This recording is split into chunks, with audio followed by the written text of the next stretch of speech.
Brz život nas često natera da se nezdravo hranimo.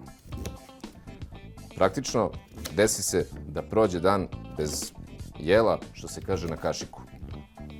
Tefal tu ima rešenje. Easy soup, ili kako ga ja zovem, brza supa.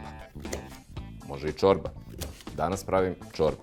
Bundeva, šampinjoni, luk, malo začina i nešto sira. To je sve što mi je potrebno za 4 tanjira odličnog potaža. Pa da krenem. Bundevu ću malo iseći na sitnije komade.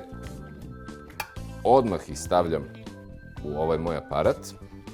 Dakle, ovaj moj aparat za supe i čorbe je suštinski nešto između blendera i kuvala, što bi se reklo u narodu. Dakle, nije potrebno da sastojke nešto posebno sitno seckam. Dok se bude kuvalo, aparat će sve lepo da isecka, da usitni, da napravi dobar kremasti potaž.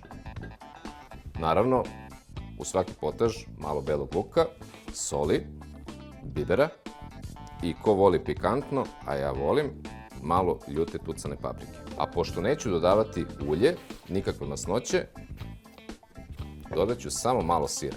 Sir će se u toku kuvanja lepo istopiti i dati dodatni kremasti ton celom ovom mom potažu. Naravno, potrebno je da naspem i vode.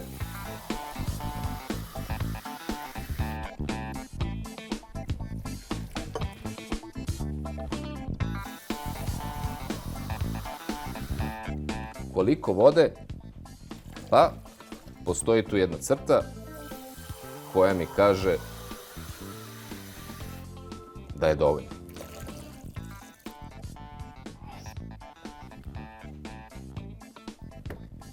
Dobro ga zatvorim, izaberem opciju potaž, start, sačekam 20 minuta i moj potaž je gotov.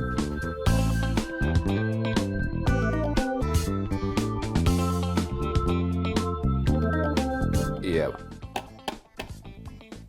vruć, kremast,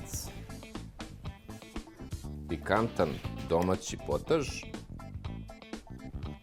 i iskreno rečeno, ja ne znam brži način da se napravi jedna ovakva đakonija.